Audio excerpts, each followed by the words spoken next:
ceasefire now just basically means we would like to welcome another attack of October 7th. This is the only thing it means. Hamas welcomed this decision of the UN. But food, fuel, water are scarce and disease is rampant. That's why they're calling for the humanitarian ceasefire. Well, obviously there is humanitarian aid that gets into the Gaza Strip, but unfortunately Hamas is taking over this humanitarian aid. So even for the sake of the Palestinians, it's better for Israel to finish the job. But do you accept that you are losing international support by the day? Not for what you're trying to do, but the way that you're doing it? Absolutely not. I think, first of all, American support is incredible. You can see just now, I mean, it was American decision to veto a UN resolution for ceasefire, and you can see the UK support. I've been ambassador to the UK. I've never seen more leaders from the UK coming to Israel. I just went with David Cameron to see in Kibbutz Be'eri the leftovers of Hamas massacre. Yeah. So you can see... But your most powerful ally... that the world is supporting Israel. Your most powerful ally, the President of the United States, said also a few hours ago, talking about support for Israel, you are starting to lose that support by indiscriminate bombing. He is accusing Israel of indiscriminate bombing. So Biden supports Israel's aim of this war to bring back the hostages. And I carry this dog tag to remind everyone that we still have 137 innocent people in the Gaza Strip. The United States, including the president, agrees that the Gaza Strip cannot carry on with Hamas control. So there is only one way to achieve that, which is to uproot the terror infrastructure that Hamas built. Unfortunately, some of that is embedded in population. So Israel is doing everything to prevent casualties among civilians. American presidents choose their words very carefully on this issue. Indiscriminate means random, without care. He is saying, you are bombing Gaza without care. Absolutely not. And you know what? Let's just see history. Americans were fighting ISIS in Mosul. You had much more people that got killed in Mosul proportionally than the people in Gaza. And another thing, when you're thinking about the amount of efforts Israel is doing, we're talking about designated places to the Palestinians to hide. We're talking about humanitarian aid. Do you remember, by the way, do you remember a case? On this point, Mark, I'm asking you a question. Do you remember a case that any country in the world created humanitarian corridor to the enemy? I don't remember you helping Nazi Germany during the war, and I don't remember Americans helping Japanese during the Second World War. The point I'm trying to make... put it in proportions. Right. The point I'm trying to make is that the impression, even in the United States and in the White House, is that in your pursuit of Hamas, you're hitting targets even though you know civilians will be killed. Absolutely not. But that's what indiscriminate means, and that's what Joe Biden is saying. I can tell you what we do. I respect Joe Biden, the President of the United States. I respect the American support. But if there is one thing I protect, is IDF's actions at the moment. Why are we doing this? We're doing this because on October 7th, Israel was traumatized by the worst massacre Israel experienced since the Holocaust. Yeah, they get why you're doing it. The questions I'm asking you about is how you're doing it. So now the Prime Minister, Netanyahu, says the end of Hamas is near. How near?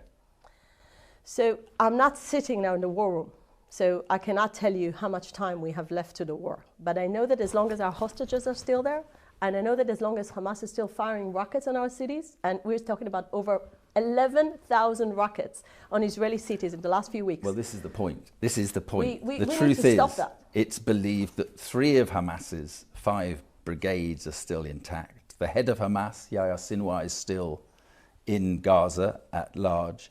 So the destruction of Hamas does seem some way off. How long will it take? Is it going to take weeks? Is it going to take months? How long will it take? First of all, I really believe this is a matter of more than a few weeks. So we need time for this. And as you said, there is still a lot of work to do. Here's my point. If it costs 18,000 lives to kill what you say is 7,000 Hamas terrorists so far, how many civilians will have to die to kill all 25 to 30,000 Hamas fighters in Gaza? I have a good answer. If Hamas wants to surrender now and to bring back our hostages, no civilian in Gaza will get killed. Right, but if they don't surrender, The reality confronting Israel is that you're going to have to carry on, you're going to have to, as you say, wipe out Hamas. Do you accept that that could mean tens of thousands more civilians dying in the process? It's not like we want civilians to get killed. We were caught into this war not because Israel woke up in the morning and started to attacking the people of Gaza. Israel woke up into October 7th and they were brutally murdered by people that worked in their houses. So Israel woke up in the morning and we realized that on the other side, there are people that want to commit a genocide to the Jewish people. I think the Jewish people have learned something from the Holocaust. The Americans say there's a gap between what you're promising in protecting civilians and what is happening on the ground. More than twice as many children have died in Gaza since October the 7th than in all the conflicts worldwide last year. How can that be justified? I cannot justify any death or any loss of life. This is not the idea. The idea is to justify our duty to our children. Isn't the danger that, as Lloyd Austin, US Defense Secretary, says, you're in danger of turning a tactical victory into a strategic defeat? In other words, so many youths are going to be radicalized that they continue to fight against Israel. Actually, the opposite, and I'm so pleased that you're asking this, because 2005 was the day that Israel left the Gaza Strip in order to give the Palestinians an opportunity to build a safe haven next to the sea. Gaza could have been a beautiful place, having industrial areas, having hotels and beautiful, beautiful places. What Hamas turned this place in few months was to a place that uses his people as human shields, takes all the money from Iran, Qatar, and the humanitarian aid it receives to build underground terror city that cost him over $300 million, that could have made a great city, but instead of that, he preferred to build a terror city. So, okay, you eradicate Hamas. There's a question about whether you can do that, eradicate an ideology. We have no question, by the way. We know we can do it. All right. Well, you get rid of Hamas. What happens post-Hamas in Gaza? What happens to 2 million people in Gaza? What do you think should happen?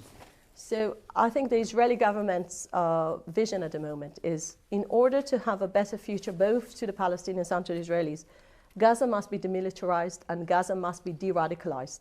So this is the two things, the two pillars. I always love to compare it to the Marshall Plan. But with under Israeli occupation? Obviously, we're not interested to govern the Palestinians, but we are interested to make sure that Gaza won't become another terror hub. But so how? We will demilitarize Gaza. Right. We will demilitarize Gaza because no one else volunteers to do that, by the way. And then who is in Gaza? And we believe that together with our allies and with the moderate Arab countries, we can build a better future. But let me tell you my own insight. If education won't be addressed in Gaza, we will end up having another terror organization with a different name. What do you mean, education? It means when you had a Marshall Plan after the Second World War, there were two countries that were totally radical, the German society after the Nazi regime and Japan during the war. Those two societies turn out to be a good Western countries that everyone loves to But I don't quite know what you mean, education in Gaza. Who are you going to educate? What do you want to? I think part, at the moment, under the UN name, the UNRWA schools are becoming terror schools. So you're talking about re-educating the population? If you have the UN involvement, then forget about refugee camps. Why should they be refugees after 70 years of having independent life? They could have built their own life, but they didn't. But re-education is the kind of, you think of China, and you think of... Absolutely not. This is what you did. Camps this is what you did in Nazi Germany. This is what the Muslim British Uyghurs people, and so forth. You're not learning from your own history. In this residence that you came to, there is a Churchill painting.